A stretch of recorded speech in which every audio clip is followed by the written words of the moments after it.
로 한번 인사하도록 하겠습니다. 할렐루야. 할렐루야. 네, 반갑습니다. 네. 좀 전에 소개를 해주셨는데, 대구 봉덕교회 33년 섬기다가 작년 연말에 은퇴를 하고 원로 목사로 추대를 받고, 그리고 지금은 주일마다 또 이곳저곳에서 또 말씀 요청을 하고 해서 계속 말씀을 또 이어가는 가운데, 오늘은 특별히 이 구미 지역에 송림교회 와서 여러분을 뵙게 되고 말씀을 전가하게 된 것을 대단히 영광스럽게 생각하고 또 감사하게 생각합니다. 할렐루야. 예. 참그 박 목사님께서 그 태국의 단기 선교팀을 이끌고 가셨는데, 목사님하고는 교제를 조금 하고 있는데, 정말 보면은 옆에서 보면은 굉장히 복음에 열정을 갖고 계셔요. 그래서 정말 복음에 뜨거운 열정을 갖고 계시는 목사님께서 섬기시는 귀한 교회에 제가 말씀을 전하게 된 것을 다시 한번 대단히 영광스럽게 생각을 합니다. 이제 말씀을 들어가려고 합니다. 참 우리나라 위상이 좀 전에 그 장로님하고도 잠시 차를 나누면서 얘기가 나왔었는데, 우리나라 위상이 높아지고 하다 보면은 단기 선교하고 선교지에서도 굉장히 그것이 큰 도움이 되거든요. 우리 한국말을 배우려고 애를 쓰고 수고하고 하는데, 이 한국 우리 나라를 참 이렇게 알리는데, 특별히 한류 바람을 일으키는데 드라마도 큰 역할을 했죠. 그런데 이 한류 바람을 일으키는데 저는 큰 역할을 했던 드라마를 한 편을 꼽아라 한다면은, 여러분 기억에 남으실지 모르겠습니다만은 어르신들은 기억에 충분하게 남으리라 생각합니다. 대장금. 네, 대장금. 뭐 아마 이렇게 많이 보셨을 거예요, 그죠? 예, 다운받아서 보기도 하고. 대장금 얘기를 먼저 하면서 말씀을 한번 시작하려고 합니다. 여러분 뭐 제가 기억에 없더라도 얘기하면 충분하게 제 얘기를 기억하실 거예요. 그때 이제 그 드라마 내용 속에 보면은 상당히 이제 하이라이트 부분 가운데 하나가 뭐냐 하면은 이 최상궁하고 장금이하고 이제 음식 대결을 하는 그런 장면이 이제 등장을 하죠. 그런데 처음에는 장금이가 지다가 극적으로 3대 3이 됩니다. 후식으로 수락관 최고 이제 상궁이 결정이 되는데, 이제 그래서 이제 마지막 후식을 누가 잘 전하게 올려드리는가, 정성을 다해서 이제 후식을 올려드리는 거죠. 네. 그런데 이 최상궁은 후식을 뭘 했냐면은 습산삼을 드렸어요. 뭐 굳이 기억할 건 없습니다. 습삼삼은 뭐냐면은 더덕을 좀 이렇게 다져가지고 찹쌀 가루를 묻혀가지고 그것을 튀겨서 나온 후식이에요. 상당히 맛이 있어 보이죠. 자, 이에 이제 장금이 차례가 되는데, 대비가 먼저 장금에게 묻습니다. 네가 준비한 최고의 음식은 무엇이냐? 이렇게 얘기하니까 장금이가 제가 준비한 최고의 음식은 산딸기 전과입니다. 이것이 최고의 음식인 이유가 뭐냐? 이렇게 물었어요. 산딸기 전과라 하니까 그때 이제 장금이가 얘기를 합니다. 이 산딸기는 제 어머니가 돌아가실 때 제가 마지막으로 먹여드린 음식이옵니다. 다치신 채 아무것도 드시지 못한 어머니가 너무나 걱정이 되어 산딸기를 따와 혹 편찮으신 어머니가 드시지 못할까 봐 씹어서 어머님의 입에 넣어드렸습니다. 어머니께서는 저의 마지막 음식을 드시고 미소로 화답하시고 떠나셨습니다. 전하께서는 만백성의 어버이십니다. 비록 미천한 음식을 먹고도 미소로 화답하셨던 제 어미처럼 만백성을 굽어 살펴 주옵소서. 제 어미를 걱정하는 마음으로 전하께 음식을 올려사옵나이다. 이렇게 이야기하니까 중종이 뽕 가버렸어요. 음식에 뽕 갖는 게 아니라 그 음식의 스토리에 산딸기 전과에 저런 의미가 담겨 있었구나. 저런 스토리가 담겨 있었구나. 이렇게 감동을 받고 너를 두고 가셨으니 내 어미의 마음을 잊지 않겠다. 너는 조선 최고의 수락관 궁녀다. 막 이렇게 흥분대가 이야기하니까 옆에 있던 대비가 주상의 생각이 뭐 그렇게 확고하시니 제가 뭐라고 할 말이 있습니까? 하면서 이러니까 아이고 근데 대비께서 말씀을 하셔야지 이렇게 하다가 이제 장금이를 키운 한상궁을 수락관 최고의 상궁으로 정해지는 이런 얘기죠. 말씀드리고 싶은 요지가 뭐냐? 산딸기 전과는 특별한 음식이 아니었어요. 그러나 이 산딸기 전과에 스토리가 들어가니까 별것 아닌 것 같았던 이 산딸기가 놀라운 음식이 되어버렸어요. 세상에 많은 사람들은 스펙을 쌓아가려고 노력을 합니다. 하지만 우리 성도의 삶은 하나님이 함께하는 삶의 스토리를 쌓아가는 삶을 살아갈 수 있기를 바랍니다. 비록 우리가 미천해도 믿음으로 살아가는 삶의 스토리가 쌓아간다면 참 하나님은 우리를 존귀한 자로 그렇게 세워주실 줄 믿습니다. 믿음의 아름다운 이 삶의 스토리를 쌓아가기 위해서 우리는 하나님과 아름다운 동행의 삶을 살아가는 것이 필요할 줄 믿습니다. 우리가 인생을 인생 여정길이라 이런 표현을 하잖아요. 여정길. 우리가 여행을 한번 생각해 보면 여행에는 참 필요한 걸 가만히 생각해 보면 참 가이드가 참 중요하더라고요. 제가 얼마 전에 이스라엘을 다녀오게 되었는데 이스라엘에 갔어서 이번에 특별히 이제 선교사님들이 안내를 해주시다 보니까 평소에 뭐 이렇게 투어하면서 일반적인 그런 가는 여정하고 조금 달리 이렇게 가보지 못했던 그런 곳을 가보게 되고 전 네게브 지역 광야를 체험하고 이렇게 하니까 상당히 참 의미가 있는 그런 시간이었었어요. 그래서 참 인생에 누가 우리를 가이드하는가 참 중요하다 이런 생각이 들어요. 네. 그리고 또 여행에는 누구와 함께 하느냐 이것도 중요하잖아요. 사랑하는 사람 아니면 친한 사람과 함께하는 그런 여행은 즐거울 수밖에 없겠죠. 그리고 또 여행을 할 때는 경험자 얘기를 잘 귀담아 들으면 그것은 총 우리에게 큰 도움이 되죠. 하나님께서 우리 인생을 어떻게 이끄시는가? 성경 66권을 우리 인생 가이드로 주셨다는 것.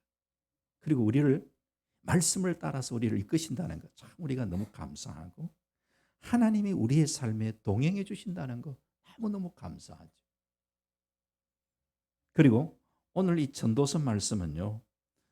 이 전도서의 저자는 솔로몬인데 솔로몬 임금이 인생 노경에 성령의 감동을 따라 기록한 말씀이죠. 솔로몬은요. 인생의 풍부한 경험을 갖고 있는 사람입니다.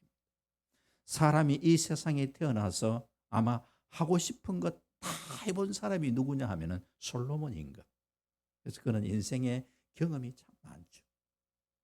인생의 경험자의 얘기를 듣는다는 것은 참 중요한데 이 솔로몬 임금이 인생 노경에 누구보다도 인생의 풍부한 경험을 가지고 성령의 감동을 따라 우리에게 주시는 이 말씀은 우리에게 큰 지혜를 주는 줄을 믿습니다. 그 전도서의 시작을 여러분 아실 것이라 생각하는데 전도서 1장 1절 2절에 다윗의 아들 예루살렘 왕 전도자의 말씀이라. 히브리 원어에 보면은 사실 전도자 다윗의 아들 예루살렘 왕의 말씀이다. 이 전도자가 제일 앞에 나와요. 사실은 그 전도자가 이르되 헛되고 헛되며 헛되고 헛되니 모든 것이 헛되도다 이렇게 얘기를 합니다. 왜 솔로몬 임금은 인생을 헛되다라고 얘기를 할까? 이 전도서 말씀은 인생의 헛됨을 분명히 얘기하는 것이 아니고 참 헛된 인생 속에 헛되지 않게 살아가는 게 뭘까를 우리에게 가르쳐주고 있거든요.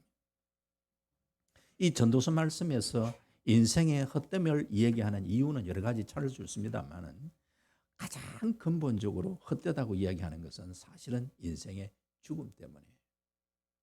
솔로몬이 이제 나이가 많이 들어가니까 인생의 죽음을 생각하지 않을 수 없죠. 그래서 죽음을 생각하니까 인생 별것 아니네. 참 인생 헛되네. 라고 이야기를 하는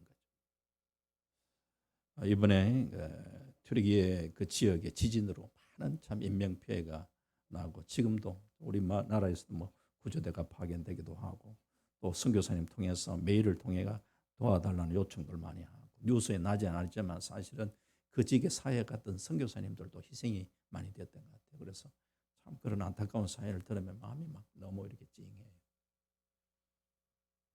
제가 이번에 이스라엘에 있었던 그 기간에 새벽 그때에 한 3시 조금 넘었던 그때에 자고 있는데 침대가 약간 흔들리는 거예요.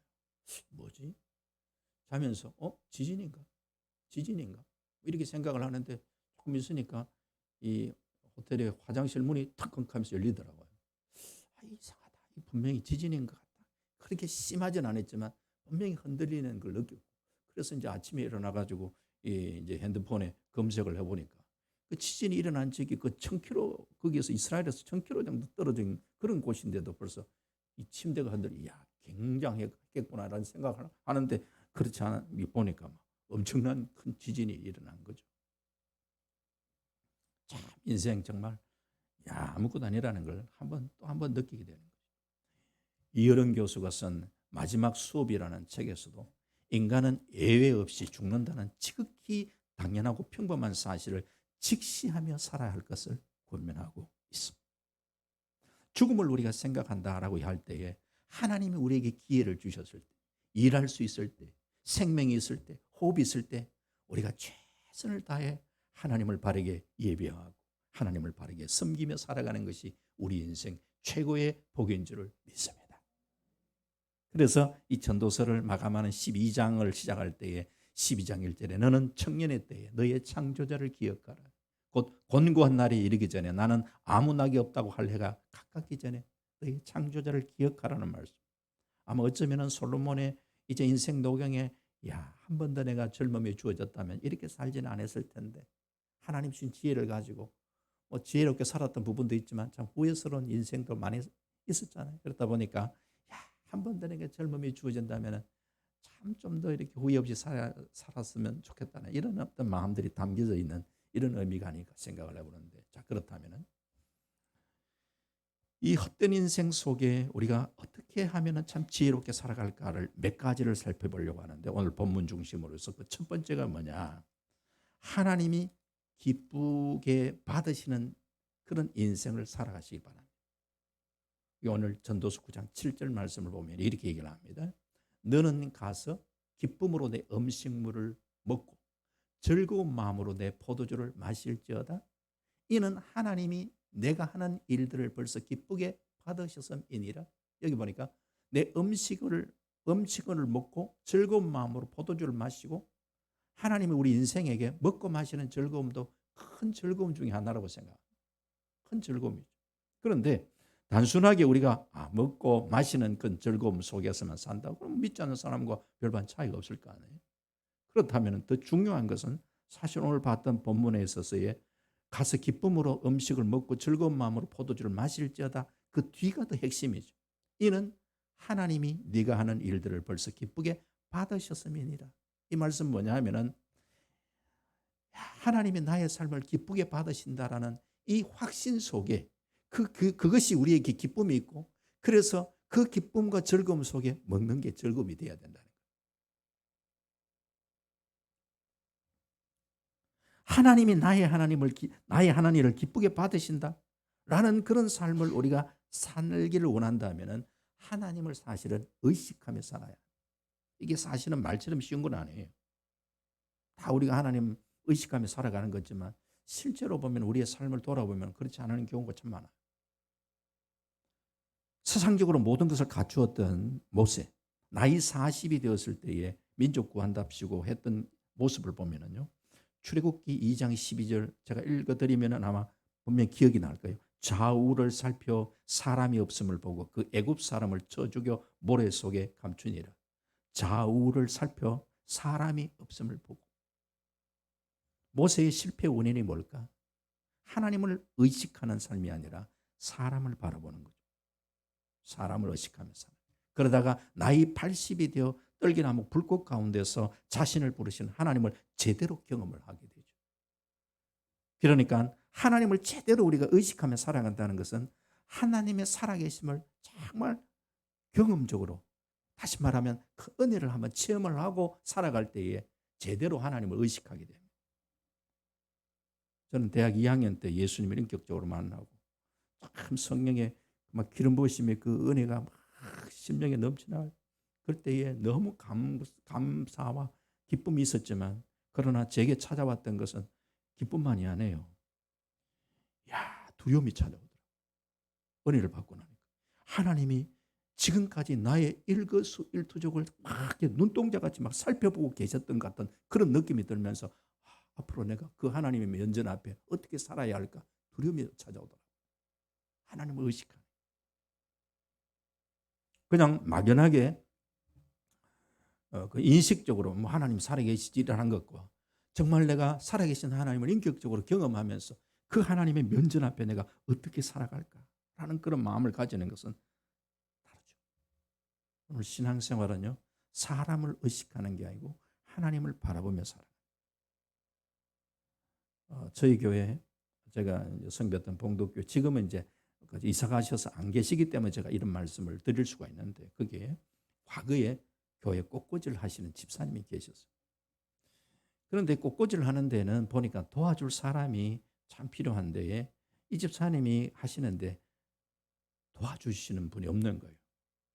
꽃꽂이를 하면은 보면은 꽃만 딱 꼽으면 되는 게 아니고 꽃도 나르고 화분도 옮기고 보니까 잔일들이 많더라고요. 근데 이 집사님은 잔일은 다른 분한테 맡기고 자신은 꽃꽂이에만 전념을 하는, 이것을 아시는 분들이 그 집사님을 도와주려고 하지 않습니다. 그 집사님을 도와주려고 하면, 야, 그 사람아 일하지 마라. 좋은 소리 못 듣는데 종부리다 한다. 종부리다. 하지 마라고 막 말리는. 그런데 어떤 집사님 한 분이 그걸 알고, 괜찮아. 나는 하나님 바라보고 일하지 사람 바라보고 일하지 않아. 이것도 하나님의 일이잖아 하면서 묵묵하게 도와주시는 집사님이 계셨어요. 참 저는 그 간접적으로 보면서 귀하신 집사님이다라는 마음을 갖고 있었는데 사람들은 잘 모르더라고요. 죄송한 얘기지만 아직까지 그분은 권사가 되지 못하셨어요. 그러나 하나님은 달리 보실 거라고 생각합니다. 그렇다고 검사가 못 됐다고 섭섭해하지도 않습니다. 이분이 뭐 자주 뭐 저희 집에 전화를 하고 이러신 분도 아닌데 얼마 전에 제 아내에게 전화가 왔습니다. 혹시 사모님 기도 제목이 없었어요? 지금도 목사님과 사모님 위해서 기도하는데요. 오늘 목사님하고 사모님 위해서 기도하는데 왠지 평소와는 느낌이 좀 다른 것 같아요. 뭔가 기도 재미가 없을까 하고 그렇게 전화를 드린 거예요. 제 아내가 다른 일은 없는데요. 이스라엘 갔다 와서 제가 좀 무리를 했는지 제가 조금 몸살이 나는 것 같아요. 그래요. 제가 기도하겠습니다. 저는 분명 하늘나라에 참 그렇게 참 묵묵하게 하나님 바라보면서 섬기셨던 이런 분들이 많은 상급을 받으리라 저는 믿습니다. 주님이 기뻐 받으시는 그런 삶을 살아가시기를 주의 이름으로 축원합니다.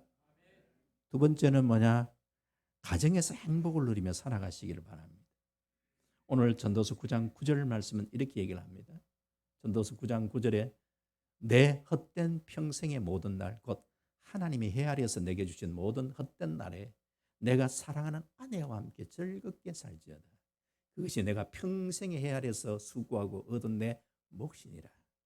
솔로몬은요, 1000명의 여인을 거느려서 야 너무 행복했다라고 그렇게 고백하는 것이 아니고 인생을 이제는 참 살면서 인생 노경을 돌아보니까 야 많은 여인을 거느려서 행복한 것이 아니라 한 아내와 더불어서 함께 행복하게 살아가는 그것이 인생의 참 행복이었구나라고 고백을 하는 거예요.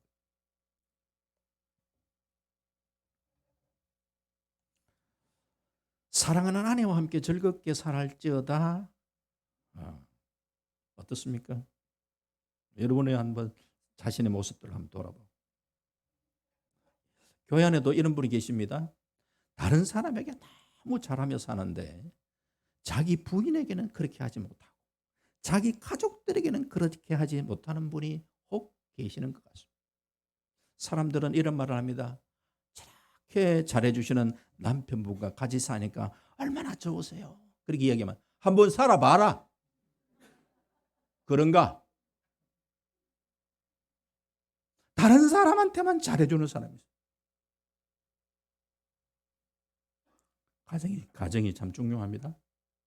하나님께서는 아담의 갈비뼈를 쥐어서 아담의 옆구리를 통해서 하와가 태어나게 하신 것처럼 제2 아담 되시는 예수님 옆구리에 창이 찔려 물과 피를 쏟으시면서 새로운 가족 공동체 교회를 만드셨어요.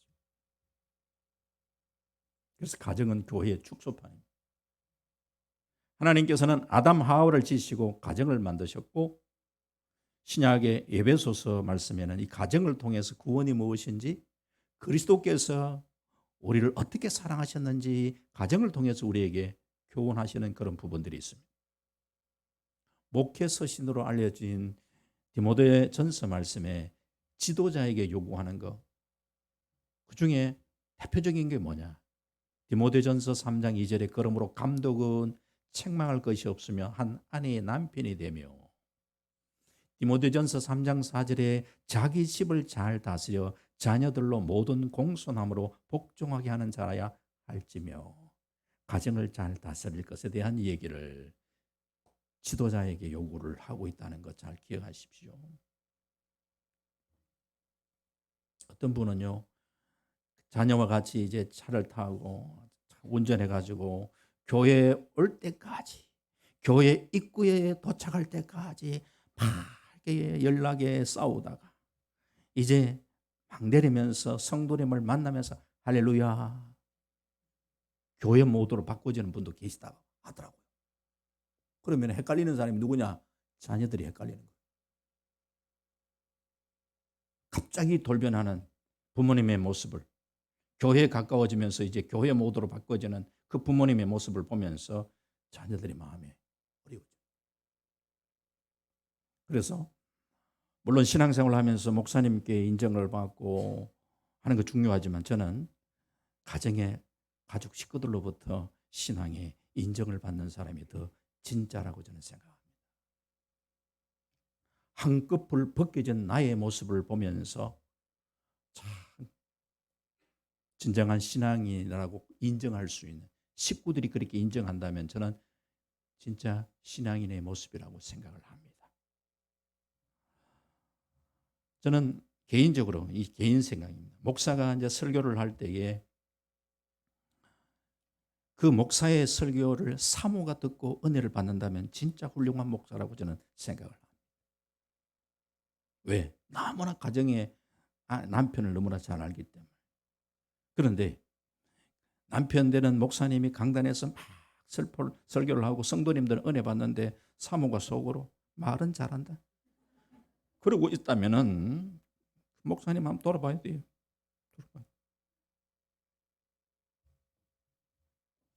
뭐 아주 제가 오래된 얘기지만 수도요. 제게 굉장히 참 인상적이었던 게이기 때문에 굉장히 오래 남았던 사건이 있어요.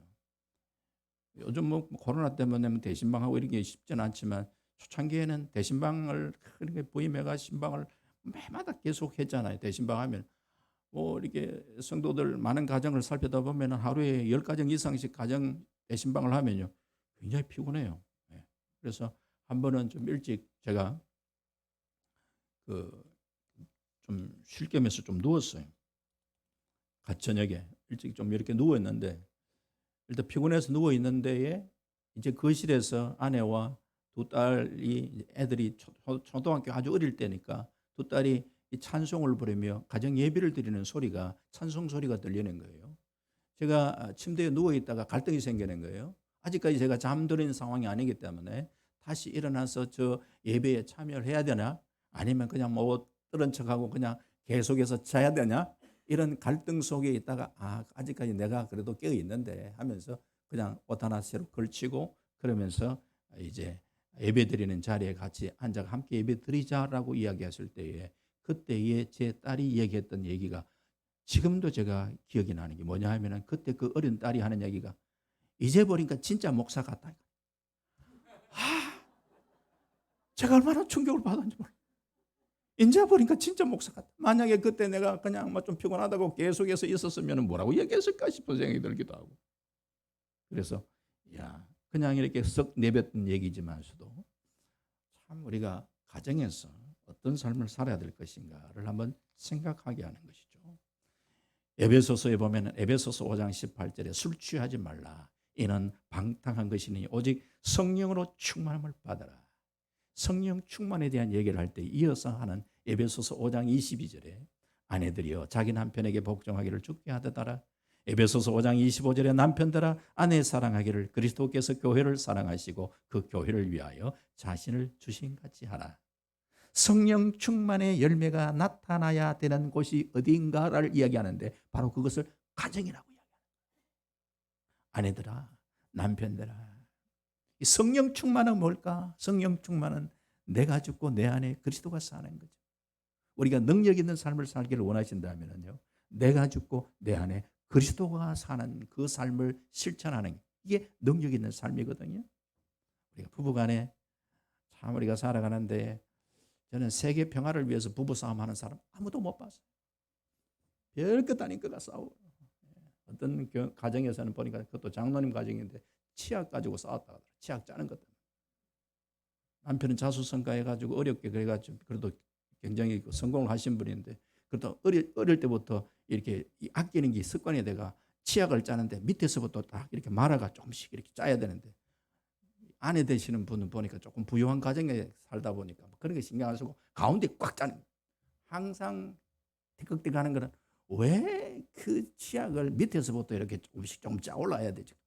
아내분은 그러면 그럼 그렇게 하면 되겠다 이런 게 아니고, 남자가 쫀쫀해가지고 그런 치약 하는 까 짜는 가지고 그런 것 가지고 이래가 싸우더라고. 보니까 세계 평화를 위해 싸우는 거 아니에요. 잠깐만. 결국은 보면 내가 죽고 내 안에 그리스도가 살면 되는데 이게 잘 안 되더라고요. 가정의 평화가 찾아오려면 내가 죽으면 돼. 내 안에 그리스도가 살. 내가 죽으면 돼. 부부간에서 서로 잘 기싸움하고 내가 안 죽고 이러면 굉장히 힘들죠. 어느 장로님의 고백에 목사님 제가 참 이렇게 그분은 이제 나중에 가정사회까지도 하시는 분인데 굉장히 사회적으로는 참 아주 훌륭하신 분, 지금 돌아가신 분인데요. 목사님 저는요 참 이렇게 일찍 장로가 되고 그런데요, 사회에서 내가 존경받고 하는데 집에 오면은 늘 이래 적과의 동침 20년이었습니다. 예? 내 싸운다.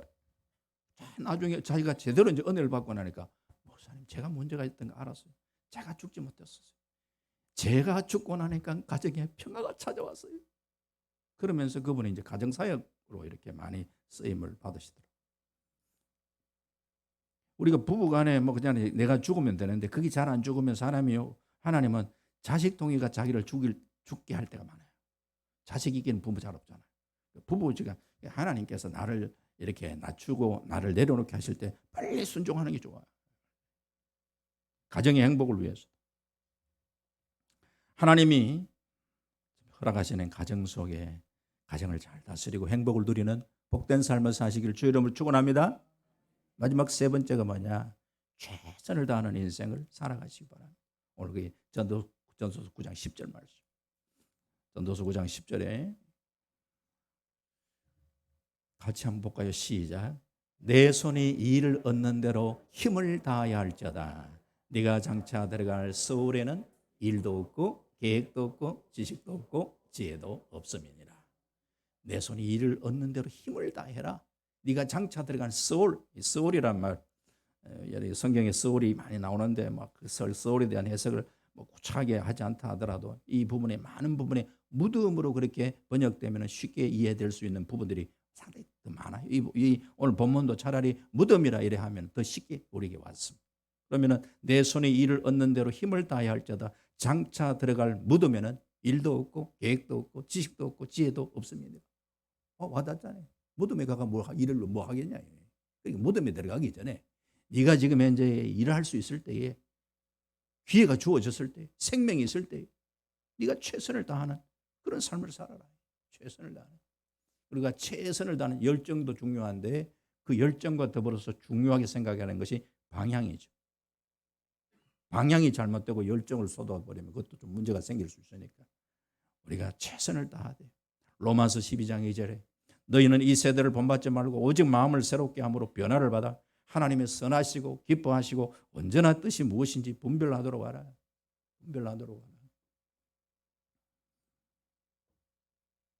하나님의 선하신 뜻이 무언가 이걸 우리가 바르게 깨닫고 그 하나님의 선하신 뜻 앞에 우리가 최선을 다하는 그런 수고 열정을 쏟아붓는 그런 삶을 우리는 살아갈 수 있어야 돼요.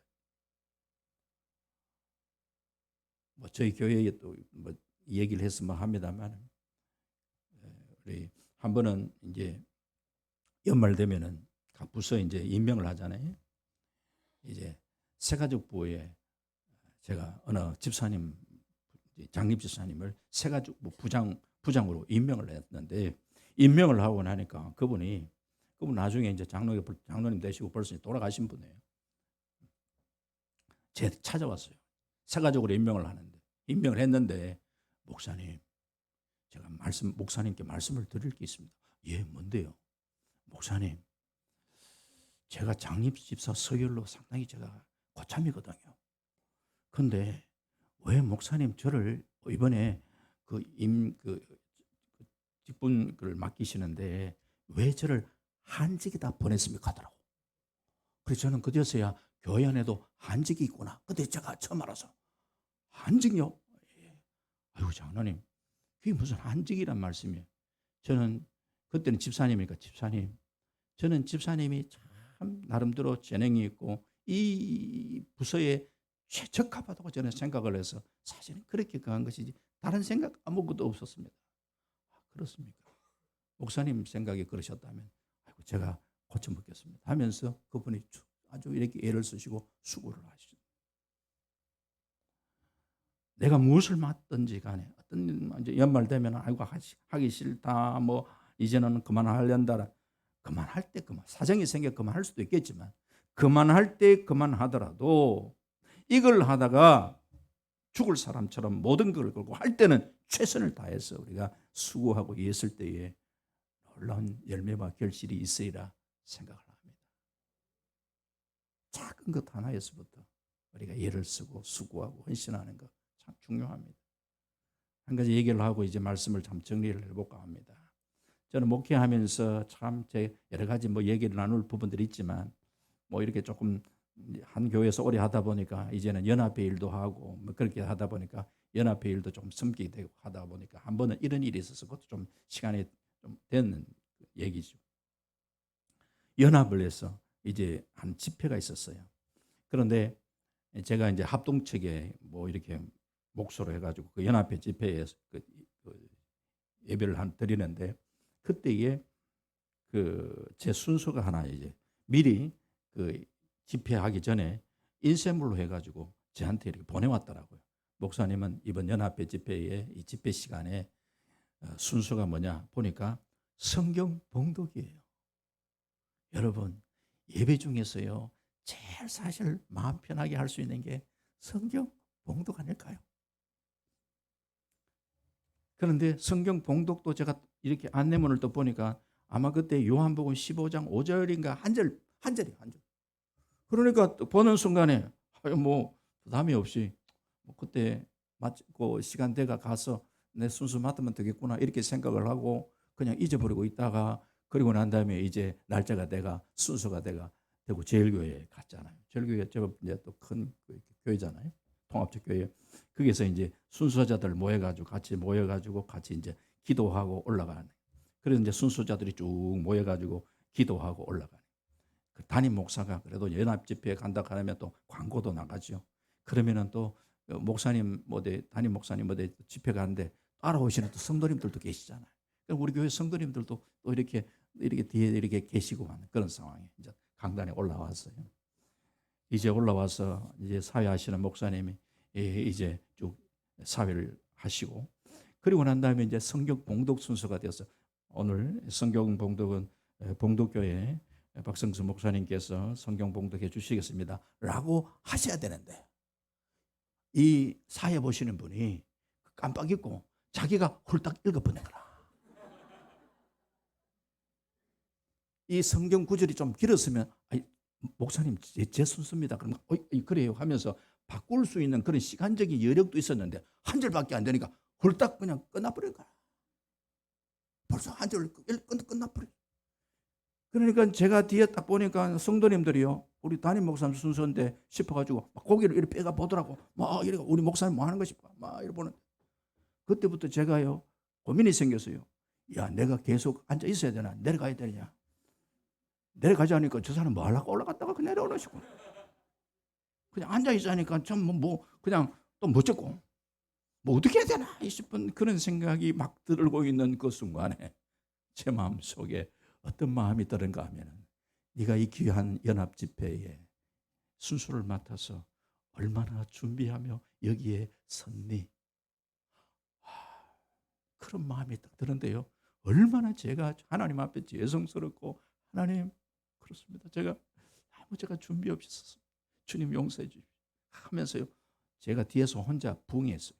하나님 앞으로 제가 이게 참 이렇게 이 순서에 참 예배한 순서를 맡아서 하면서 제가 준비 없이 썼던 그런 부분에 대해서 회개. 그래서 혼자 막 주님 앞에 죄송한 마음도 있고 하나님께서 어쨌든지 간에 이 사건을 통해서 조그마한 거지만 깨우치심을 주셨다는 것에 또 감사한 마음이고 이렇게 하다가 이제 예배를 마치고 드디어 이제 사회하시는 분이 이제 다 마쳤으니까 순서 맡으신 분들이 악수를 또 하다가 내 앞에 딱 와가 악수하다가 놀랬는 거예요. 아이 목사님 너무너무 죄송해요. 아이 괜찮습니다. 실제 저 괜찮아서 저는 은행 혼자 받아가 말씀드리고 싶은 것은 우리가 참 주를 섬겨나가는데 크고 작은 것 이게 그건 내 생각이에요. 어떤 것을 맡기셨든지 간에 참 주를 바라보면서 최선을 다하는 그런 삶을 살아가는 것 이것이 너무나 귀하다. 말씀 맺습니다. 참 우리가 하나님을 섬겨나가는데 제대로 은혜를 받고 하나님을 바라보면서 하나님이 기쁘게 받으시는 인생이 되시기를 바랍니다. 가정을 잘 다스리시고 가정 속에 행복을 누리며 가족들에게 먼저 인정받는 그런 삶을 살아가시려고 애쓰시길 바랍니다. 하나님이 기뻐하시는 것이 무엇인지를 우리가 깨닫고 그 일에 어떤 것을 맡기시든지 간에 최선을 다하는 그런 삶을 살아갈 때에 이 한 해가 하나님과 함께하는 삶의 스토리를 쌓아가는 복된 한 해가 될 수 있기를 주님의 이름으로 축원합니다. 아멘. 하나님 감사합니다. 귀한 송림교회를 하나님 축복하여 주시고 부족한 종이 오늘 또 말씀을 잠시 나누었습니다. 아버지 하나님, 짧은 인생 살아가면서 헛되지 않게 살아가는 게 뭘까? 하나님, 우리에게 주신 말씀 가슴 신비에 새기고 우리가 참 주님의 기쁘심이 되는 아름다운 믿음의 삶을 살아갈 수 있는, 그래서 우리의 삶 속에서 하나님과 함께하는 삶의 스토리를 쌓아가는 이런 존귀한 자로 살아갈 수 있는 우리 모두가 될 수 있도록 은혜를 더하여 주시옵소서. 감사드리옵고 예수님 이름으로 기도하옵나이다. 아멘.